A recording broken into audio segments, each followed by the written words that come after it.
Someone sold their old phone, they factory reset it, watched the bar fill, read the words, all data erased, felt the relief of it, and then handed it over and walked away. The person who bought it, $40 at a secondhand shop, ran a free recovery tool the same afternoon. They got everything. 3 years of photos, message threads, notes with passwords written out in plain text, the seller's full name, home address, employer, a photo of their passport, their ex's number, all of it. From a device that said, in plain language, the data was gone. That story isn't a cautionary tale about the wrong setting in the reset menu. It's not a rare edge case. It's not something that only happens to people who aren't careful. It's a consequence of how deletion actually works. And most people, including people who work in tech, carry a version of the delete button in their head that doesn't match what the device is actually doing. Who taught you what delete means? Nobody did. You just assumed. Here is the most accurate way I've found to explain what actually happens when you press delete. Imagine a museum. Large, well-funded, thousands of works. A curator decides a painting is no longer needed. The most efficient solution? Remove the label.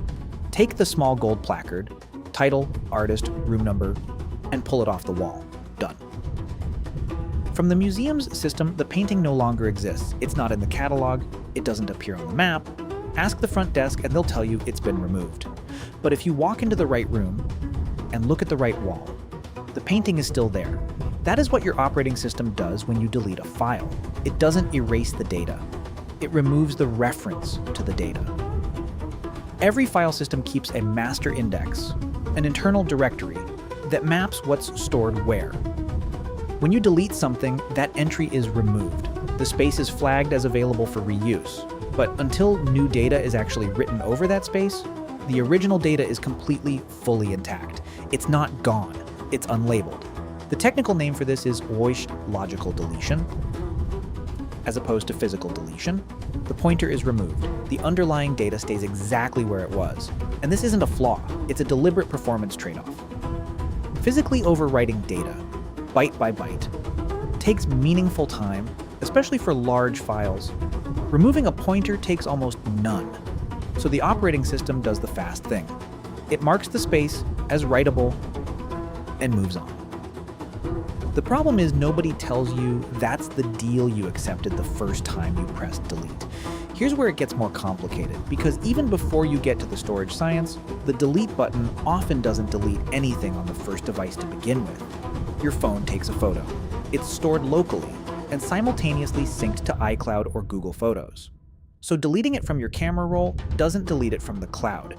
It moves it to a recently deleted folder, which retains everything for 30 days by default, which means that photo is sitting intact on Apple's or Google's servers for a full month after you thought it was done. But the phone is just the start. Every photo you've ever taken carries a silent passenger. It's called EXIF data, exchangeable image file format, and it's embedded directly in the image file itself. EXIF data includes the make and model of the camera, the exact date and time the photo was taken, the GPS coordinates of where you were standing, down to meters, and the aperture, the shutter speed, the focal length. If you've ever posted a photo online, a forum, a blog, a WhatsApp group, a dating app, and never explicitly stripped that data, you sent all of that with it.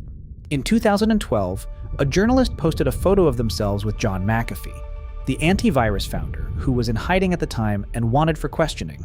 The photo went live without the metadata stripped. The GPS coordinates were embedded directly in the image file, readable by anyone who opened the file's properties. His location was identified within hours. The journalist knew they had taken a photo. They had no idea the photo had broadcast exactly where it was taken. Now add everything else on top. Cloud backup, version history on shared drives, undo caches in productivity apps, browser history, thumbnail caches that keep miniature previews of files you deleted months ago, system restore points, time machine backups. Every modern system has multiple layers of redundancy, not by accident. Here's where it gets uncomfortable, because the why is less about oversight and more about design. I want to name what's actually happening here, because it makes the whole pattern make sense. I call it the archive instinct. Modern technology systems, Your phone, your cloud, your operating system, every social platform you've ever used are built with a structural bias toward retention over erasure. Not because engineers are careless, because retention is what prevents catastrophic loss. Think about it from the other direction. A system that truly, instantly, permanently deleted data would be terrifying to use. You'd misclick once, and an irreplaceable file would be gone. No undo, no recovery, no path back. No one would trust it. The archive instinct is the design logic that says, never actually throw anything away immediately because the user might need it back. And that logic is genuinely valuable. It's why you can recover the essay you deleted at 1 a.m. It's why investigators can retrieve messages someone thought they had wiped. It's why cloud storage companies can honestly say your files are safe with us. But the archive instinct has a second implication, one almost nobody thinks about until it directly affects them. If the system is designed at an architectural level to retain rather than delete, then the delete button is less a destruction command and more a request.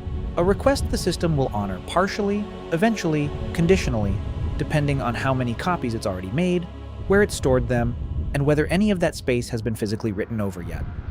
You don't control any of those variables. The system does. Most videos stop here. This one doesn't, because the abstract only lands when you see where it actually shows up. Courts recover deleted files routinely. It's standard forensic procedure. A party deletes messages before a legal dispute. Standard recovery software, available to law enforcement and often to anyone with a credit card, retrieves them intact. This has changed the outcome of custody cases, fraud prosecutions, civil disputes, employment investigations. The people who deleted those files thought they had. The system disagreed. But this isn't only a law enforcement situation. It's any situation where data you thought was gone is still recoverable. Someone who sold a device without a proper wipe. A job applicant who uploaded a CV with tracked changes still visible inside the document, showing every edit, every hesitation, every deleted line from earlier drafts. A person who posted a photo that still had GPS coordinates in it. Someone who deleted an old forum account without considering that their posts were archived by third-party services that never asked permission. The pattern across all of it is the same. The action felt final. The data disagreed. And the gap between those two things is exactly where problems appear. But here's what I want to make clear. Because this video is not here to make you anxious. It's here to give you a map. There is a real difference between data that is recoverable and data that has been genuinely destroyed. Once you understand that distinction, you can make deliberate choices about which one you want. First, understand what you're actually asking for. Pressing delete is logical deletion. You're removing the label, not the painting. To physically destroy data, it has to be overwritten. On a traditional hard drive, a secure erase tool, something like Eraser on Windows, does this by writing random data over the original multiple times. It's effective. On an SSD, it's more nuanced. SSDs distribute writes across multiple cells to manage wear, so you can't target individual sectors reliably. The more reliable approach, fully encrypt the drive first, then run a factory reset. The overwritten space is unreadable without the encryption key, which is gone. That combination gets you to irretrievability. Second, before you sell or give away any device. A standard factory reset is not a wipe. It is a logical reset. For phones, iOS erase all content and settings is significantly better than the surface-level reset. Android. Enable encryption in settings first, then factory reset. Both Apple and Google have documentation on the correct process. The 30-second version from the main settings menu is not it. Third, strip EXIF data before posting photos publicly. EXIF tool is the standard. Free, open source, runs on everything. Most photo editors give you the option to remove metadata on export. iPhone camera settings have a location toggle that stops embedding GPS entirely before it's ever written. Data that was never recorded can't be recovered. Fourth, understand what recently deleted actually means on cloud platforms. It means a 30-day window before the platform permanently removes the file from their active storage. Not instant deletion. Not gone. Still on their servers, still recoverable. By you, and under certain legal conditions, by others. If something needs to genuinely be removed from cloud storage, you have to navigate into the deleted folder and explicitly purge it there. The automatic 30-day processing is not the same as you choosing to remove it. None of this is complicated once you know it exists. That's the entire thing. The system was never designed to explain itself, but now you have a working model of what actually happens. And that's a different kind of control. If this is the kind of thing that interests you, how the technology you use every day actually works underneath, this channel is built around exactly that. There's a video on what cookies actually do, what a shadow profile is, and why the cookie banner was never really about consent. A lot of people found it genuinely surprising. I'll link it above. And if you want more of this, subscribe. There are 4 or 5 videos in the pipeline in this exact direction. More of the mechanics that surround you. The stuff nobody thinks to explain, but that changes how you see all of it once you understand it. All data erased. Your device still says that, with the same certainty it always has. The difference is, you know what it actually means now. You know the painting is still on the wall, unlabeled. You know the archive instinct. The design logic that chose retention over erasure, usability over finality. Not a flaw, a choice. A choice made on your behalf without explanation. You're not helpless inside that system, you're just more informed inside it.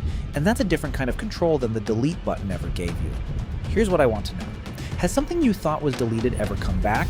A photo, a message, a file on a device you'd cleared out, an old account you'd forgotten, that still had years of your data in it. Drop it in the comments, not for drama, just because I think most of us have had that moment, and never connected it to how the system actually works.